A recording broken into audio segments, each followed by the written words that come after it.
तो आइए 7 नंबर में पूछा जाने वाला क्वेश्चन, कह रहा सिद्ध कीजिए कि √2 एक अपरिमेय संख्या है। तो अगला क्वेश्चन कह रहा कि √2 एक अपरिमेय संख्या है, क्या करना है, इसको हमको सिद्ध करना है। और 2024 में पूछा गया क्वेश्चन है। इस बार √2 पूछे, √3 पूछे, √5 पूछे, √7 पूछे, जितनी भी क्वेश्चन ऐसे करके पूछते हैं कि एक अपरिमेय संख्या है, ये सारे क्वेश्चन आपको क्या हो जाएंगे, इसी मेथड से लग जाएंगे। तो आइए इस क्वेश्चन की शुरुआत करते हैं। कह रहा माना √2 एक परिमेय संख्या है, तो √2 बराबर मान लेंगे क्या, a/b। तो क्या कहते हैं, परिमेय संख्या को क्या कहते हैं, p/q के रूप में लिखते, तो हमने p/q के रूप में लिख दिया a/b, जहाँ a व b क्या सह अभाज्य संख्याएं हैं, अर्थात इनका क्या एक के अलावा कोई गुणनखंड नहीं है। तो क्या करेंगे, अब दोनों तरफ का वर्ग करने देंगे। दोनों तरफ का वर्ग करने पर, दोनों तरफ का वर्ग करने पर, दोनों तरफ का वर्ग करने पर हमारा क्या हो जाएगा, √2 का क्या करेंगे, हम स्क्वायर कर देंगे, और a/b का क्या करेंगे, हम स्क्वायर कर देंगे। तो हमारे क्या हो जाएगा, 2 बराबर क्या हो जाएगा हमारा a² b², a²b² हो जाएगा। तो हमारे क्या हो जाएगा, यहाँ पर हो जाएगा, इसको बटे 1 रख देंगे तो क्या हो जाएगा, 2b² बराबर क्या हमारा हो जाएगा a²। तो यहाँ हो जाएगा 2b² बराबर क्या हो जाएगा हमारा a²। तो हमारा 2b² बराबर क्या हो जाएगा, हमारा a² हो जाएगा। तो 2b² बराबर क्या, a² क्या है, तो यहाँ लिख सकते हैं कितना हमारा a² बटे 2 बराबर क्या हमारा b²। तो यहाँ देखेंगे क्या हमारा a² क्या है, 2 से विभाज्य है, 2 से विभाज्य है। a² हमारा क्या 2 से विभाज्य है। तो यहाँ पर क्या a² 2 से क्या विभाज्य है, तो हम लिख सकते हैं क्या, a² जब 2 से विभाज्य है तो a भी क्या होगा, a भी 2 से क्या होगा, 2 से भाज्य होगा, 2 से क्या होगा, भाज्य होगा, 2 से क्या विभाज्य होगा, 2 से भी क्या होगा, विभाज्य होगा, 2 से विभाज्य होगा। जब a² 2 से भाज्य है तो क्या a भी 2 से विभाज्य होगा। तो हम लिख सकते हैं कि a बराबर 2c। तो हम लिख सकते हैं क्या, a बराबर 2c। तो a बराबर हम क्या मान लेते हैं 2c, a क्या होगा 2 से विभाज्य है, तो हम लिख सकते हैं क्या a बराबर 2c। समीकरण नंबर 1। a बराबर हम क्या मान लेंगे, यहाँ पर मान लेते हैं क्या 2c, जहाँ c पूर्णांक है, जहाँ क्या है, जहाँ c एक क्या है, एक पूर्णांक है, जहाँ c क्या एक पूर्णांक है, c को हमने क्या मान लिया, एक हमने पूर्णांक मान लिया, जहाँ c क्या एक पूर्णांक है। तो हम इसको क्या करेंगे, 2b² माइनस a², इसको क्या, ये समीकरण 1 में, यहाँ क्या समीकरण 2, समीकरण 1 में रखने पर, समीकरण 1 में रखने पर,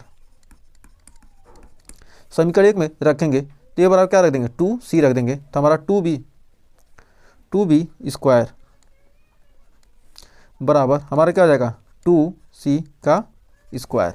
तो 2c का स्क्वायर रख देंगे तो हमारा क्या हो जाएगा, 2b² बराबर क्या हो जाएगा हमारा 4c², और 2 से 2 कट जाएगा, यानी क्या आ जाएगा हमारा b² बराबर 2c²। हमारे यहाँ आ जाएगा b² बराबर 2c²। यहाँ पर क्या आएगा हमारा b² बराबर क्या आ गया 2c²। तो हमारा क्या b², चूँकि b² क्या है, b² 2 से क्या है भाज्य, 2 से क्या विभाज्य है, b² क्या 2 से विभाज्य है, विभाज्य होगा, b² क्या होगा 2 से क्या होगा विभाज्य है।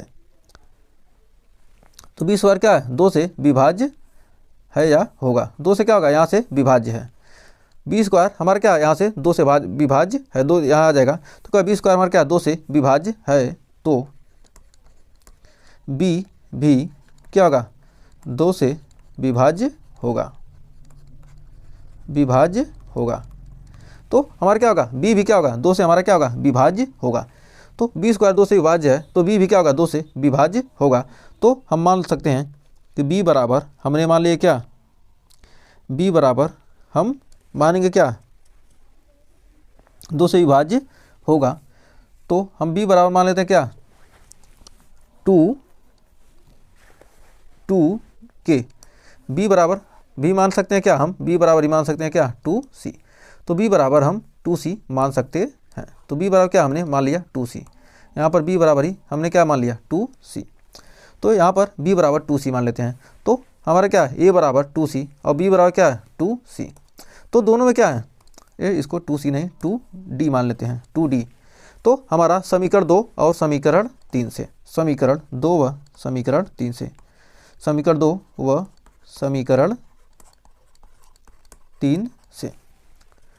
तो या यहाँ से कहते हैं या समीकरण 1 और या क्या हो जाएगा, ए बी हमारे क्या बी स्क्वायर बराबर 2c और ए स्क्वायर बराबर क्या हमारा 2b स्क्वायर। तो क्या ए स्क्वायर का गुणनखंड में क्या 2 है और बी स्क्वायर के गुणनखंड में क्या है 2 है। तो यहाँ ए और बी के गुणनखंड में भी क्या है 2 है। तो यहाँ पर इससे हम लेंगे समीकरण 2 और समीकरण 3 से। तो समीकरण 2 और 3 से तो हम कह सकते हैं क्या, समीकरण 2 व 3 से, 2 व 3 से। तो ए व बी का उभयनिष्ठ गुणनखंड, ए व बी का उभयनिष्ठ गुणनखंड, उभयनिष्ठ गुणनखंड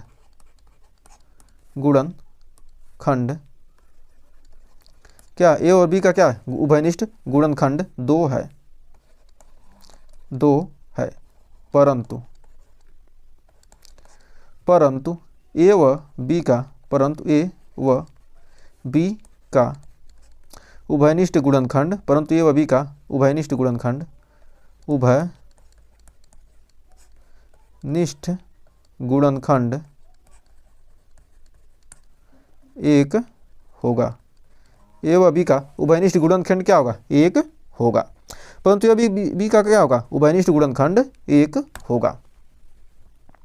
यह विरोधाभास हमारा क्या होगा, यह विरोधाभास हमारी गलत अवधारणा के कारण उत्पन्न हुआ है। यह विरोधाभास क्या हमारी गलत अवधारणा के कारण क्या होगा उत्पन्न हुआ है।